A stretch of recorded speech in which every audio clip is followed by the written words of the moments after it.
மாறாக நான் இந்த நேரத்தில் உன்னை நினைவூட்ட விரும்புகிறேன். குஜராத்தில் மோடி அவர்கள் முதலமைச்சராக இருந்தபோது 2002 ஒரு மிகப்பெரிய இன அடிப்பு கலவரம் முஸ்லீம்களுக்கு நடைபெற்றது. சுமார் 3000 பேர் கொல்லப்பட்டார்கள். பில்கிஸ் பானு போன்ற நிறைமாத கர்ப்பிணிகள் மாறி மாறி கற்பழிக்கப்பட்டாங்க.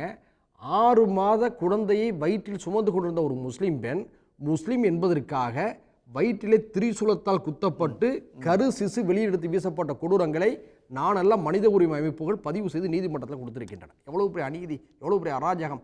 நம்ம நினைச்சாலும் நம்ம எதிரிக்கு கூட இப்படிப்பட்ட துன்பங்கள் வரக்கூடாதான் நம்ம நினைப்போம், மனசாட்சி உள்ளவங்களாக இருந்தால். பிரதமர்கிட்ட ஒரு பத்திரிகையாளர் கேட்குறார், நீங்கள் முதலமைச்சராக இருந்தபோது குஜராத்தில் இப்படிப்பட்ட கலவரம் நடைபெற்றதே, இதை பற்றி என்ன நினைக்கிறீங்க போது பிரதமராக வந்த பிறகு அவர் சொல்கிறார், முதலமைச்சராக இருக்கும்போது சம்பவம் நடந்திருக்கு, இந்த கேள்வி அவர்கிட்ட எழுப்பப்படும் போது அவர் பிரதமராக இருக்கிறார். இவர் சொல்கிறாரு, நம்ம சாலையில் ஒரு காரில் போய்கிட்டு இருக்கும்போது ஒரு நாய் குறுக்கு அடிப்பட்டா அந்த நாயை தூக்கி போட்டு போகிறோம் போல தெரியுங்களா, அப்படி தான் இந்த சம்பவம்டார். இதுதான் நம்முடைய பிரதமருடைய பேச்சு. ஒரு பறந்து விரிந்த 143 கோடி மக்கள் தொகை கொண்ட ஒரு நாட்டில் பல இனங்கள், பல மதங்கள், மொழிகள் எல்லாருமே வாழ்கிறோம். இது உபகண்டம் தான் சொல்கிறோம். அப்படிப்பட்ட நாட்டில் பிரதமராக இருக்கக்கூடியவர்கிட்ட துவேஷத்தை நம்ம பல கட்டத்தில் பார்த்துருக்குறோம். இப்போ அவர்களுக்கு தமிழர்கள் கசக்கிறார்கள், தமிழ்நாடு கசக்கிறது.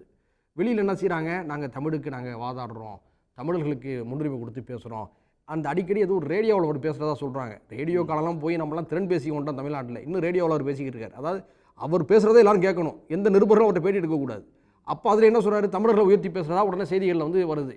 அப்படிலாம் ஒரு பக்கம் பேசுகிறாங்க. வாக்குன்னு வரும்பொழுது இப்போ ஏற்கனவே நம்ம நண்பர்கள் சுட்டி காட்டினாங்க, ஒரிசாவில் தமிழர் பாண்டியன் என்ற ஒரு ஐஏஎஸ் அதிகாரியை எப்படி அசிங்கப்படுத்தினாங்க. ஒரு ஒரிசாவை தமிழ்நாட்டுக்காரர் ஆள்வதாண்டு ஒரு கேள்வியை எழுப்பினாங்க. கூடுதலாக திருட்டு பட்டமும் கட்டினாங்க, கோயிலுடைய சாவியை இவருடைய செல்வாக்கை பயன்படுத்தி தமிழ்நாட்டுக்கு அனுப்பி விட்டான்னு சொல்லி. இப்போ தமிழ்நாட்டில் தமிழர்கள் கொடுமைப்படுத்துகிறதா சொல்லியிருக்கிறாங்க. இப்படி சொல்லும்போது பீகார் மக்களை உணர்ச்சியை தூண்ட முடியும், அந்த உணர்ச்சியின் மூலமாக தங்களுக்கு ஆதரவாளர்களை திரட்ட முடியுங்கிறது தான் அந்த போக்கு. இது நாகரிகமற்ற போக்கு. நல்ல வேளை இந்த பீகார் சகோதரர் நம்முடைய தமிழ் உலகத்திற்கு ஒரு நல்ல செய்தியை சொல்லியிருக்கிறார். இவர் இந்த செய்தியை பீகார் மொழியில் பீகார் மக்களுக்கு எடுத்து சொல்லுங்கிறதா நம்முடைய அன்பான